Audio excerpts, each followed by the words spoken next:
Okay, today I want to model something that I think if we all do, and then we gather around and talk about what we think and what we found in our investigation, if we all do this, we'll be able to turn this thing around like with ease, grace, and fun. And this thing is what's sacred, is to ask ourselves the question, what's most important? So I'm going to model it today, and I'm going to share you what comes up for me. I'm lining up this word sacred with reliable. So I'm going to look at it can I really depend on? What's really reliable? Clockwork is absolutely dependable in this world, this existence that I have. And first, the sun comes first. It's the most reliable thing. It comes up, goes around, it's very predictable. You really can predict it like into the future. So you know exactly the path it's going to take.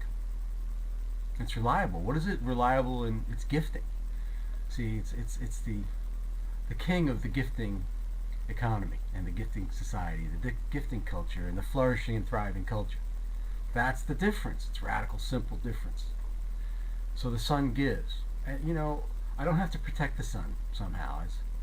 I could make clouds and then not get the sun, but the sun's always going to be there. Very reliable. The most reliable thing, the sun. Okay. So what's next in terms of reliability that is really important to the sustenance of my ability to survive as a human being in a body? And the next thing that comes to mind is water. But then, air, and then land. So fundamentally, that's all I need. And those are the things. But those things, I guess, at this stage of where we are, those things need protecting. Because they're being raped, pillaged. It's a horrible carnage that's going on in the water and the land and the air. And we're allowing it to happen. We're paying for it.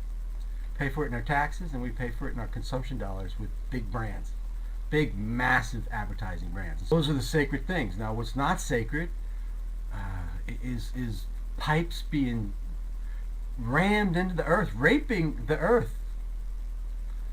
Pipes, and then they're going to flow this synthetic fuel that is supposed to be way underground.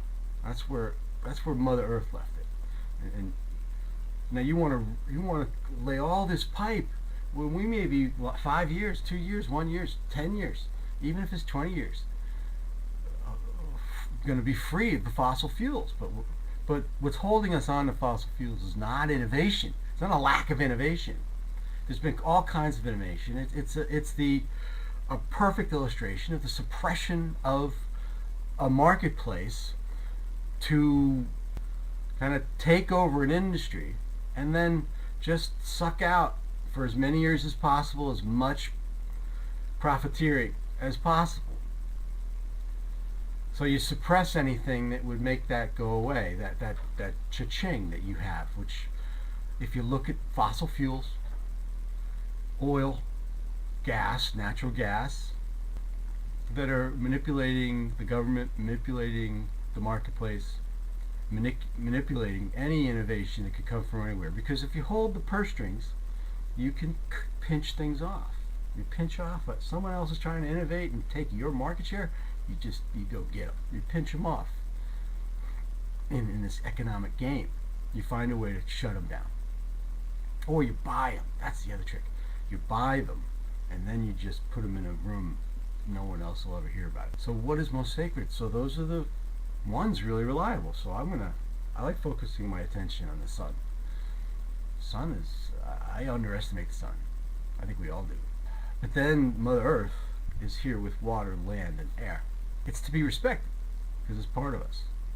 All the living organisms that live on Mother Earth with the aid of the sun and the water and the air and the land, pretty much all necessary, all that's required. And it's basically a wonderland of resources that are everyone's. So there's going to be a radical shift. We've got to rethink intellectual property. We've got to rethink intellectual property. And look at open source. But we can't do it in the big marketplace. It just can't be done. Or it's just going to be very difficult to do it there. You have to do it. The ease, grace, fun way to do it is to grow it in each local community. And an invitation to talk about what is sacred, what's most important to you. Huh? And we help each other kind of we kind of ask those questions of each other. And we sit back and we listen.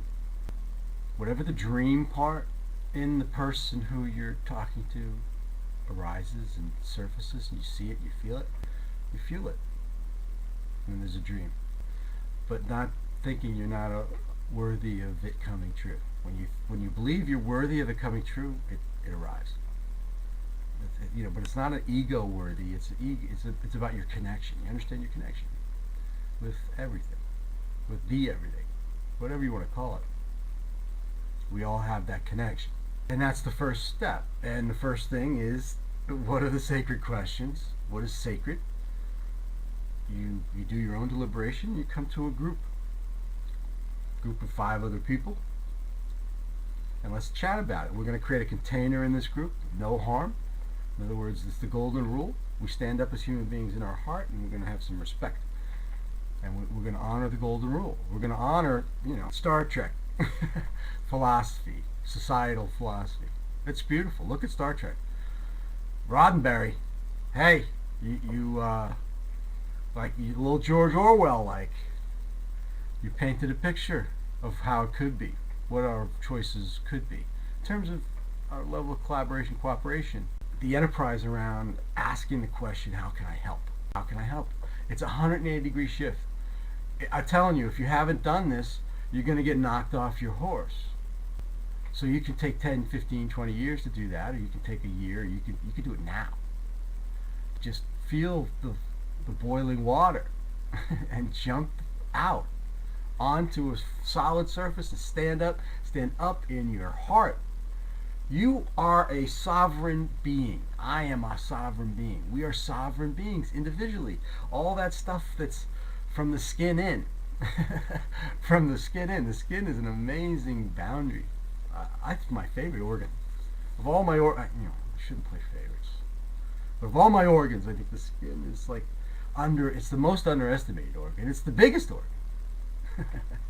And it is the boundary of us from our physical, biological, physiological existence to whatever is outside of that, if there is anything.